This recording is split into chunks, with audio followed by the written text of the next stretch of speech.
الرحمن الرحيم قل لن نقص عليك من أنباء الرسل ما نثبت به فؤادك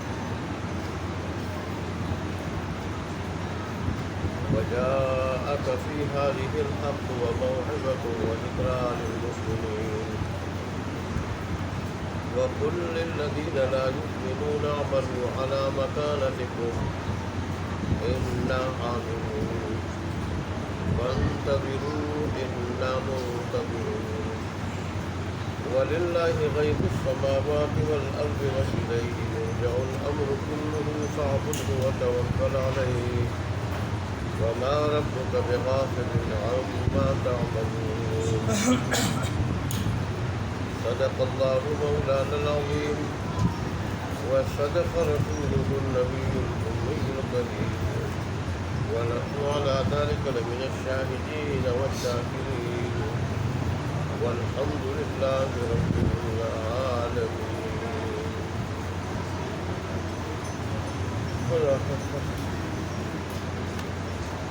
گزشتہ آیات میں اللہ تبارک و تعالیٰ نے یہ بتایا تھا کہ امر بالمعروف اور نہی عن المنکر کرنے والے باقی لوگوں کے لیے بہت بڑا سرمایہ ہے، بہت بڑا، کہ ان کی وجہ سے اللہ تبارک و تعالیٰ کے عذاب سے وہ لوگ بچتے ہیں.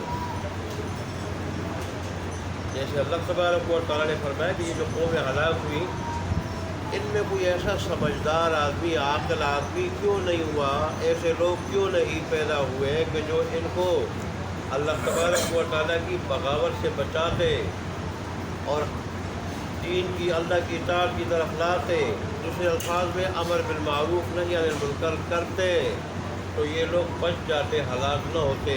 لیکن ان میں ایسے لوگ نہیں تھے جو ان کو برائیوں سے روکتے، نیکیوں کی طرف لاتے، اس وجہ سے یہ ہلاک ہوئے، تباہ ہوئے. اور اس کی روشنی میں پھر میں نے حدیثیں بھی بیان کی کہ حضرت ابوبکر صدیق رضی اللہ عنہ دیگر سے روایتیں تھی کہ جس قوم میں کوئی آدمی ہو یا کئی افراد ہو گناہ کرنے والے ہو اور یہ لوگ اس کو روکنے پہ قادر ہو، روکے نہ تو اللہ مرنے سے پہلے ان کو عذاب دے گا. تو اس لیے جو بھی نیکی کی طرف لانے والے، برائیوں سے روکنے والے، یہ ایسے لوگوں کا سرمایہ ہے کہ جن کو وہ برائی سے روکتے ہیں اور نیکی کی طرف لاتے ہیں. ایسے لوگوں کی قدر کرنی چاہیے. اور ہمیشہ ایسے لوگ بیچارے جن کی خیرخواہی کے لیے وہ برائیوں سے روکتے ہیں، نیکی کی طرف لاتے ہیں، تو انہی کی طرف سے وہ باتیں بھی سنتے ہیں، گالیاں بھی سنتے ہیں، پر سلوکی بھی برداشت کرتے ہیں، تکلیفیں بھی برداشت کرتے ہیں. انسان بھی عجیب ہے، جب یہ ماننے پہ آتا ہے تو گوبر کو بھی خدا بنا لیتا ہے، اس کی پوجا کرتا ہے. جیسے ہندو لوگ، ایسے اور بھی قوم ہیں، ماننے پہ آتا ہے گوبر کو خدا بنا لیتا ہے، اور نہ ماننے پہ آ جائے تو رب العالمین کا بھی انکار کر دیتا ہے. بہرحال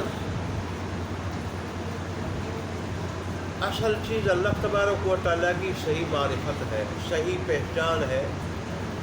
اور اللہ کی صحیح معرفت کے لیے اللہ نے یہ کتاب بھیجی.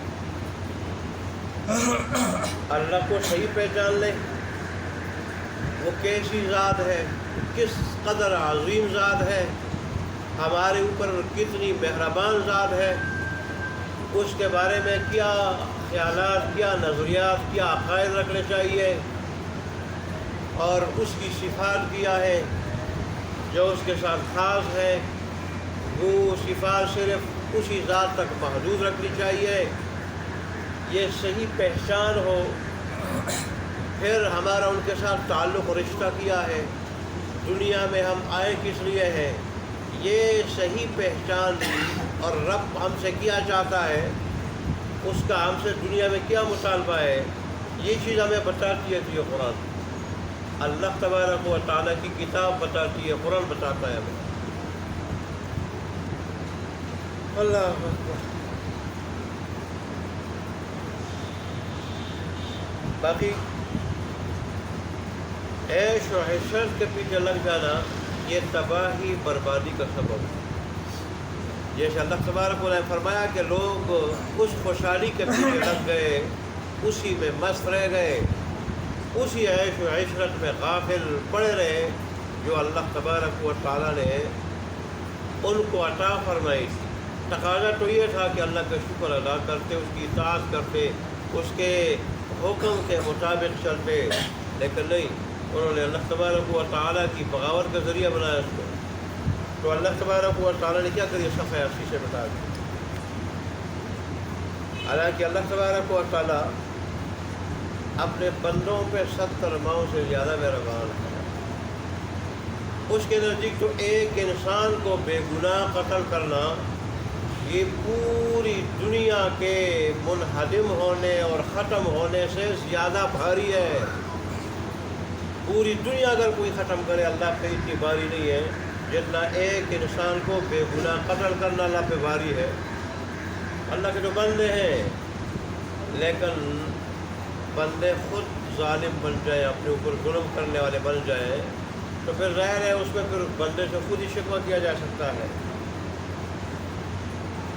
اور پھر اللہ تبارک و تعالیٰ نے دنیا میں جو مختلف فرقے ہیں اور زیادہ تر بغاوت ہے، لوگوں میں اختلاف ہے، ایک دین پہ لوگ جمع نہیں۔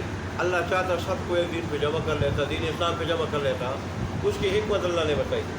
دنیا دار الامتحان ہے، میں نے عقل دی، اختیار دیا، اس لیے دیا کہ ان کے امتحان ہو جائے۔ میں نے مجبور نہیں کیا کسی کو، مجبور کرنا میری حکمت کے خلاف ہے۔ اور اس سے تسلی دینا مقصد ہے رسول اللہ صلی اللہ علیہ وسلم کو اور صحابہ کو، اور آج ہمیں کہ بھائی جب دین پہ چلو گے، دین پہ، تو بہت سارے لوگ مخالفت کریں گے، بہت سارے لوگ گالیاں دیں گے، بدسلوکی کریں گے، بدتمیزی کریں گے، تو آپ نے اس کو برداشت کرنا۔ سارے کے سارے دین پہ آ جائے، سارے کے سارے، یہ دنیا میں نہیں ہو سکتا۔ تو اس لیے اپنے مسلمانوں میں آج دیکھ لیں، بہت سارے کتنے حوالہ قسم کے ہیں، نہ نماز کو جانتے ہیں، نہ زکوٰۃ کو جانتے ہیں، نہ روزوں کو جانتے ہیں، نہ حج کو جانتے ہیں، فرائض کو جانتے نہیں ہیں، بلکہ نیکی کو اور دین کو نہیں جانتے، گویا دنیا میں دنیا کے لیے آئے ہیں۔ ایسے بھی لہذا ایسے لوگوں کی زبان جب چلتی ہے تو کاٹتی ہے، حالانکہ تیر کا زخم جلدی ٹھیک ہو جاتا ہے، زبان کا زخم جلدی ٹھیک ہوتا نہیں ہے۔ تو وہ جب زبان چلاتے کاٹتے ہیں، اور ہاتھ جب وہ چلاتے تو اسے بھی دوسروں کو تکلیف پہنچاتے ہیں، تو ظاہر ہے ایسے لوگوں سے بھی واسطہ پڑتا ہے دین پہ چلتے ہوئے۔ تو اللہ تبارک و تعالیٰ یہاں ہمیں تسلی دی ہے کہ جب تم دین کے مکمل پابند ہو کے زندگی گزارو گے، اوروں کو بھی دین کی طرف لاؤ گے، تو ایسے بہت سارے لوگ ملیں گے کہ جو دین کے پابند نہیں ہوں گے، ان کی زبان سے بھی تکلیف پہنچے گی، ہاتھوں سے بھی، پاؤں سے بھی تم نے وہ تکلیف برداشت کرنی ہے، جیسے سابقہ انبیاء نے برداشت کی۔ حالانکہ انبیاء اللہ کے بڑے لاڈلے ہوتے ہیں، بڑے لاڈلے، اللہ ان کی تکلیف کو نہیں دیکھ سکتا، لیکن اس کے باوجود انبیاء نے مارے بھی کھائی ہے، تکلیفیں بھی برداشت کی ہے۔ یہ راستہ ایسا ہے، یہ مشن ایسا ہے، اس کے بغیر آدمی یہ مشن نہیں لے کے جا سکتا۔ اللہ اکبر۔ آج کی آیات میں اللہ تبارک و تعالیٰ نے جو واقعات ذکر کیے ہیں تو اس کے بارے میں بتایا کہ اس کو محض قصے کہانیاں سمجھ کے آگے نہ گزرو، فراموش نہ کرو، ان قصے اور کہانیوں میں تمہارے لیے سبق ہے۔ میں کہا کرتا ہوں قرآن کوئی ڈائجسٹ نہیں ہے، قرآن اللہ کی عظیم کتاب ہے، عظیم کتاب۔ اللہ نے اس میں جو واقعات بیان کیے سابقہ اقوام کے، ان واقعات کے ذریعے اللہ تبارک و تعالیٰ ہمیں سبق دینا چاہتا ہے، اور وہ بات اللہ تبارک و تعالیٰ نے خود یہاں پہ اور مختلف جگہوں پہ ارشاد فرمائی کہ ان واقعات کے اندر بڑا سبق ہے بعد میں آنے والے لوگوں کے لیے۔ ان واقعات سے وہ عبرت حاصل کریں، عبرت کہ ان لوگوں نے جب اللہ تبارک و تعالیٰ کے دین کی بغاوت کی، مخالفت کی، انکار کیا، انبیاء کی مخالفت کی، انبیاء کو ستایا، تو انجام ان لوگوں کا کیا ہوا؟ انجام ان لوگوں کا کیا ہوا؟ تو ایسے ہی جو بھی دین کی مخالفت کرے گا، دیندار لوگوں کی مخالفت کرے گا، دین کی خدمت کرنے والے لوگوں کی مخالفت کرے گا، اللہ کرے یہ بات ہماری سمجھ میں آ جائے۔ آج مسلمانوں کی سمجھ میں بات نہیں آتی، تو غیر مسلم ہے، جو مخالفت کرے گا تو اس کا انجام بھی تباہی اور بربادی کی صورت میں ہوگا، اس کا خاتمہ بھی بہت برا ہوگا۔ پیر ذوالفقار صاحب بہت بڑے بزرگ ہیں آج کل، وہ کہتے ہیں کہ جو آدمی علماء کے لیے دل میں میل رکھتا ہو، اور ان کے ساتھ بغض رکھتا ہو، حسد رکھتا ہو، کینہ رکھتا ہو، تو ایسے آدمی کا ایمان سلب ہو جاتا، ایمان ختم ہو جاتا ہے۔ اور پھر اس پہ انہوں نے احادیثیں بھی پیش کی، بعض واقعات بھی پیش کیے۔ یہ چیز بڑی خطرناک ہے۔ قرآن مجید کے سارے واقعات، اللہ کے انبیاء بھی اللہ کے نیک بندے تھے، مقرب تھے، اللہ کے دین کی خدمت کرنے والے تھے، جب لوگوں نے مخالفت کی، انکار کیا ان کے لائے ہوئے دین کا، ان کی مخالفت کی، ستایا، اس کا انجام کیا ہوا۔ ایسے ہی جو بھی اللہ کے دین کی مخالفت کرے گا، دینداروں کی مخالفت کرے گا، ان کی بات ماننے کے بجائے ان کو ستائے گا، ویسے لوگوں کا انجام برا ہوگا۔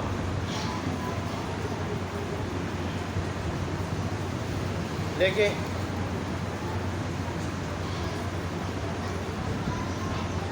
ایک مقصد تو یہ، دوسرا مقصد ان واقعات کے ذریعے اللہ کے نبی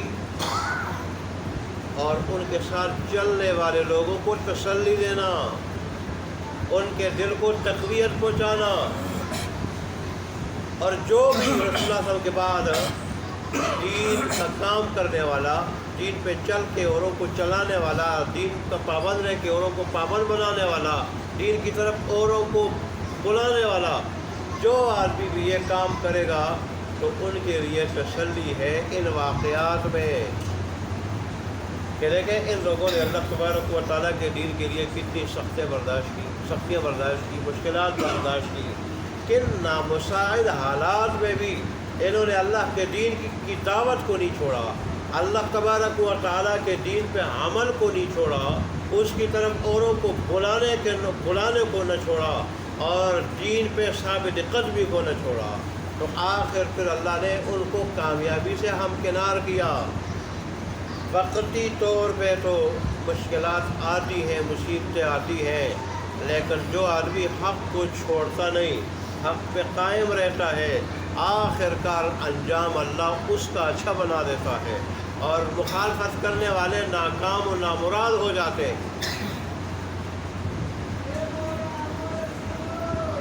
یہ مقصد ہے ان واقعات کے ذکر کرنا۔ اللہ نے صرف قصے کہانیاں نہیں بیان کی، وہ فرماتے کُلًا نقص علیک،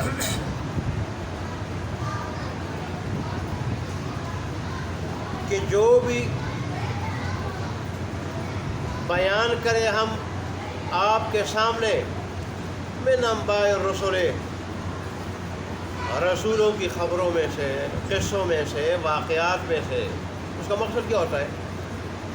نثبت بہ فؤادک، اس کے ذریعے ہم آپ کے دل کو جماتے ہیں، آپ کے دل کو تقویت پہنچاتے ہیں، آپ کے دل کو مضبوط کرتے ہیں، تاکہ آپ کو پتہ چلے کہ یہ مشکلات صرف ہمیں پیش نہیں آ رہی، یہ اختلاف صرف ہمارے ساتھ نہیں ہو رہا، مخالفت صرف ہماری نہیں ہو رہی۔ لیکن ایک جگہ جب کوئی دیکھتا ہے کہ اس مشکل میں، اس مصیبت میں صرف میں نہیں پھنسا، جو آدمی مصیبت میں مبتلا ہو مشکل میں، اور وہ دیکھ رہے کہ صرف میں نہیں پھنسا، اور بھی بہت سارے لوگ اس مشکل میں پھنسے ہوئے ہیں، مصیبت میں گرفتار ہیں، اور پھر وہ مصیبت ہلکی ہو جاتی۔ تو اس لیے اللہ تبارک و تعالیٰ کے حبیب کو اللہ یہ واقعہ ذکر کر رہے ہیں کہ سابقہ انبیاء نے بھی یہ مشکلات دیکھی، صرف آپ کو پہلی مرتبہ اس کا سامنا نہیں کرنا پڑ رہا، جس ثابت قدمی سے انہوں نے مظاہرہ کیا آپ بھی کریں انشاءاللہ۔ جیسے انجام ان کا اچھا ہوا، ان کے ماننے والوں کا، مخالفت کرنے والے مٹ گئے، ایسے مسلمانوں کا اور اللہ کے حبیب کا انجام اچھا ہوگا، یہ کامیاب ہوں گے، غالب ہوں گے، کامران ہوں گے، اور مخالفت کرنے والے مٹ جائیں گے، ختم ہو جائیں گے۔ اور ان کے واسطے اللہ نے قیامت تک آنے والے ہر اس آدمی کو یہ تسلی دی ہے جو بھی دین کا کام کر رہا ہے کہ مخالفت سے وہ نہ ڈرے. مخالفت جو ہے نا وقتی طور پہ ہوتی ہے، وقتی طور پہ آدمی ڈر بھی جاتا ہے، گھبرا بھی جاتا ہے، پریشان بھی ہو جاتا ہے، لیکن آدمی جب ڈگمگاتا نہیں، مضبوطی سے قائم رہتا ہے اپنے مشن پہ، اللہ ساری مخالفتوں کو مٹا دیتا ہے. ساری یا مخالفتیں ارد گرد گھوم رہی ہوتی ہیں، ارد گرد اس کے پاس نہیں آ سکتی، اللہ اس کو بچا لیتا ہے. اور ایک وقت ایسا آ جاتا ہے وہ مخالفتیں بالکل دھل جاتی ہے اور اللہ اس کو کامیاب کر دیتا ہے. ایسے آدمی کو اے اللہ وجاءک فی ھذہ الحق، اور ان واقعات کے ضمن میں، ان واقعات کے ذریعے، لفظی معنی ان واقعات میں آیا آپ کے پاس حق. آیا آپ کے پاس حق کیا مطلب؟ ایک مطلب تو ہے کہ یہ واقعات جو ہم نے بیان کیا یہ بالکل سچے واقعات، واقعے کے مطابق اور سچے واقعات ہیں، کیونکہ رب العالمین بتا رہے ہیں وَمَنْ أَصْدَقُ مِنَ اللَّهِ قِيلًا، اور اللہ سے کس کی بات زیادہ سچی ہو سکتی ہے. اور دوسری بات یہ بھی کہ بھئی ان واقعات کے ضمن میں یہ سبق بھی مل رہا ہے کہ اچھا انجام ہمیشہ نیک لوگوں کا ہوتا ہے. وَمَوْعِظَةٌ، اور یہ واقعات جو ہے وہ کیا ہے؟ یہ موعظت ہے، نصیحت، جس کو نصیحت ہے. موعظت یہ قرآن کی ایک صفت بھی ہے. یہ کس کو کہا جاتا ہے؟ یہ اس روشنی کو کہا جاتا ہے کہ جس کے ذریعے اللہ تبارک و تعالیٰ انسانوں کے دل و دماغ سے کفر کی، بغاوت کی اور غفلت کی تاریکیوں کو دور کرتا ہے، نوری ایمان داخل کرتا ہے. موعظت اس کو، نصیحت اس کو کہا جاتا ہے. عربی میں شاہ ولی اللہ محدث دہلوی رحمۃ اللہ علیہ نے یہی تعریف کی کہ ایسا نور، ایسی روشنی جس کی وجہ سے اللہ تبارک و تعالیٰ انسان کے دل و دماغ سے کفر کی، شرک کی، بغاوت کی، نافرمانی کی، مختلف قسم کی گمراہیوں کی تاریکیاں دور کر کے اللہ تبارک و تعالیٰ نوری ایمان اور اپنی معرفت کی روشنی داخل کر دیتا ہے، اور اللہ تبارک و تعالیٰ کی معرفت کی روشنی غالب ہو جاتی ہے، تاریکیں چھٹ جاتی ہے، ختم ہو جاتی ہے. موعظت اتنی بڑی نعمت ہے اللہ کی، اور قرآن کو اللہ نے موعظت یعنی نصیحت فرمایا. نصیحت کہ اس کے ذریعے انسان کے دل و دماغ سے ہر قسم کی تاریکی، کفر کی ہو، شرک کی ہو، بدعت کی ہو، گمراہی کی ہو، بغاوت کی ہو، اللہ کی صحیح معرفت، اللہ کی غلط معرفت کی ہو، وہ ساری کی ساری تاریکیں دور ہو جاتی ہے اور اللہ کی صحیح معرفت اور نوری ایمان آ جاتا ہے. تو اللہ نے قرآن کو نصیحت فرمایا ہے. کیا مطلب؟ جو قرآن کو پڑھے گا، اس کی تلاوت کرے گا، تو اس کو اللہ تبارک و تعالیٰ کی صحیح معرفت حاصل ہو جائے گی اور ساری تاریکیاں دور ہو جائے گی. اور پھر شادی بھی ذکر، قرآن مجید یاد دہانی بھی ہے. اس کی ایک صفت تذکرہ بھی ہے. تذکرہ، یاد دہانی، جو باتیں انسان کے لیے ضروری ہے دنیا میں رہ کر، اس غفلت کے گھر میں، دھوکے کے گھر میں، تاریکیوں کے گھر میں انسان رہ کے ان باتوں کو بھول جاتا ہے. تو قرآن کو جو آدمی پڑھے گا، اس کی تلاوت کرے گا، مگر سمجھ کے، سمجھ بھی آئے نا، سمجھ کے، سمجھے گا کہاں سے؟ علماء سے، علماء کی مجلسوں میں قرآن کو سمجھے گا، پھر تلاوت کرے گا تو قرآن سمجھ میں بھی آئے گا. یہ قرآن وہ ضروری باتیں یاد دلاتا ہے، اور یاد دلائے گا جس سے انسان غفلت میں پڑا ہوتا ہے، انسان ان باتوں کو بھلا دیتا ہے. قرآن وہ ضروری باتیں یاد دلا دیتا ہے کہ انسان تیرے لیے یہ باتیں ضروری ہیں. اللہ کی وحدانیت، اللہ کی صحیح معرفت، اللہ تبارک و تعالیٰ کی ہی عبادت، اور اللہ تبارک و تعالیٰ کی بعض، اللہ تبارک و تعالیٰ کی ایسی صفات جو اس کے ساتھ مختص ہے، یہ صرف اللہ میں ماننا اور اس کے ساتھ خاص رکھنا، وغیرہ وغیرہ. یہ چیزیں انسان، اور پھر یہاں آیا ہے آخرت کی تیاری کے لیے، صرف کھانے پینے کے لیے نہیں۔ اگر دنیاوی زندگی کا مقصد کھانا پینا، سر چھپانے کی جگہ ڈھونڈنا یہ بن جائے، یہ سمجھا جائے، پھر انسان میں حیوان میں کوئی فرق نہیں۔ حیوان کی زندگی کا مقصد بھی کھانا پینا، سر چھپانے کی جگہ ڈھونڈنا ہے، اور اس کا مقصد بھی یہ ہو جائے یہ حیوانی زندگی ہے، اور اس سے مقصود مطلوب ایمانی زندگی ہے۔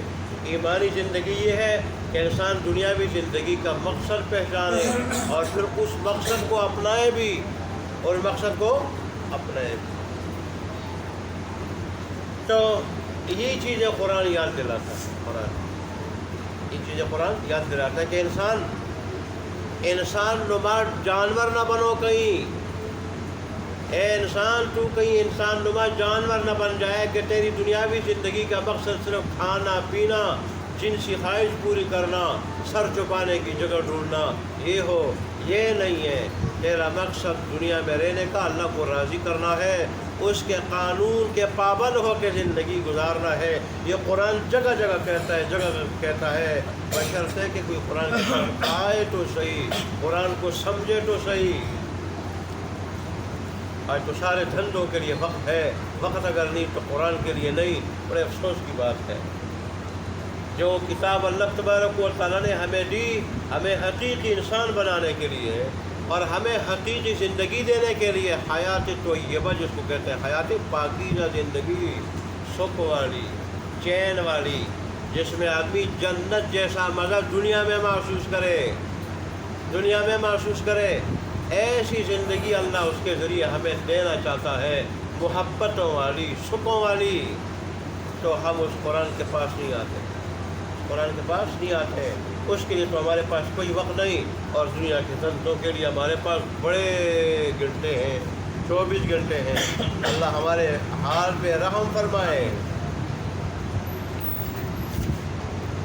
بہرحال اللہ فرماتے ہیں کہ ان واقعات کے ضمن میں آپ کے پاس حق آ چکا، واقعات کے ذریعے، اور نصیحت اور تذکرہ کس کے لیے؟ ایمان والوں کے لیے۔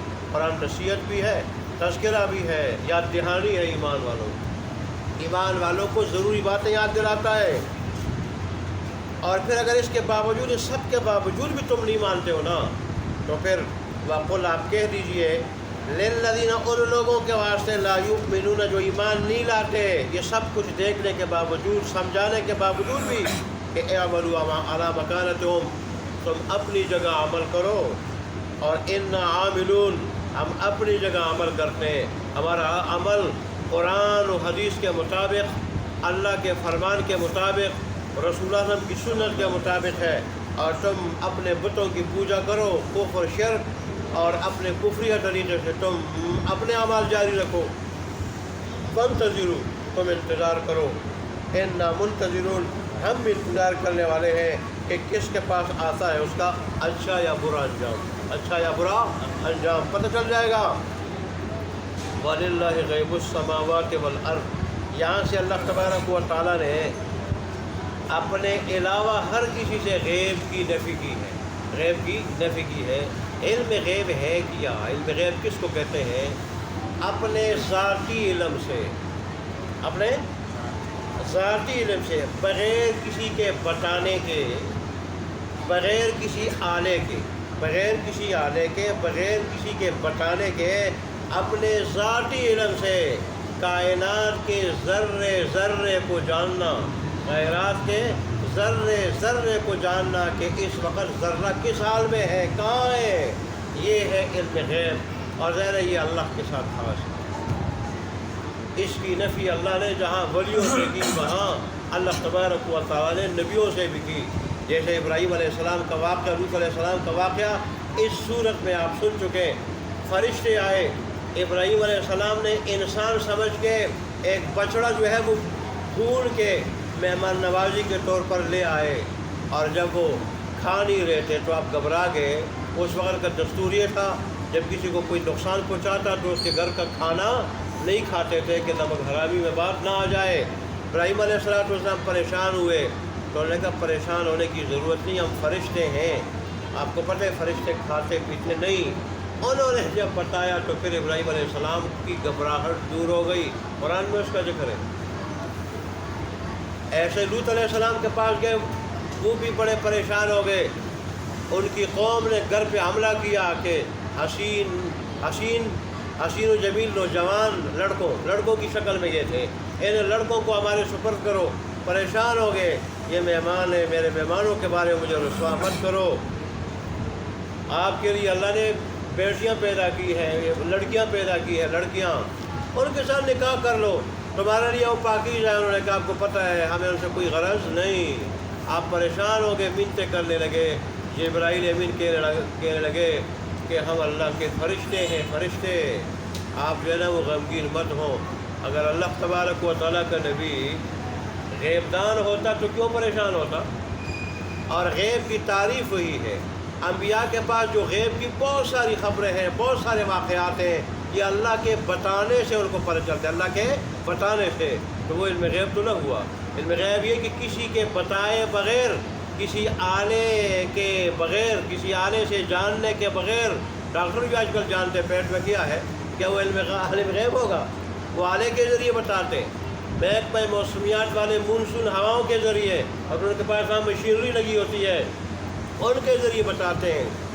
سارے دن بارش ہوگی، بہت ساری مرتبہ پیشن گوئی غلط بھی ثابت ہو جاتی ہے، ان کا علم قطعی اور یقینی نہیں، قطعی اور یقینی اللہ تبارک و تعالیٰ کا علم ہے، اور وہ پھر کیا ہے؟ ذاتی ہے، کسی کا دیا ہوا نہیں۔ اور پھر جو ہے وہ کائنات کے ذرے کا علم ہے، جیسے دوسری جگہ آیا اللہ نے فرمایا کہ اللہ تبارک و تعالیٰ کے علم سے کائنات کا ذرہ بھی باہر نہیں۔ اس لیے بتایا وَلِلَّهِ غَيْبُ السَّمَاوَاتِ وَالْأَرْضِ، آپ کہہ دیں کہ اللہ تبارک و تعالیٰ کے لیے ہے آسمان اور زمین کی غیب کی چیزوں کا علم، وَإِلَيْهِ يُرْجَعُ الْأَمْرُ، اور اسی کی طرف لوٹتے ہیں، لوٹائے جاتے ہیں سارے کام، سارے معاملات، ہمارے سارے اعمال اس اللہ تبارک و تعالیٰ کے پاس پہنچتے ہیں۔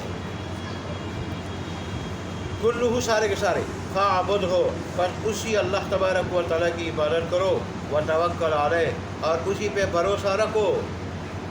اسباب کو تو اپنائے انسان، لیکن اسباب کو مؤثر نہ سمجھے۔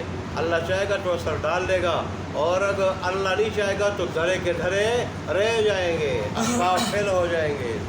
یقین نظر اللہ تبارک و تعالیٰ کی ذات پہ ہو، وما ربک بغافل عما تعملون، اور تیرا پروردگار غافل نہیں، بے خبر نہیں ان کاموں سے جو تم کرتے ہو۔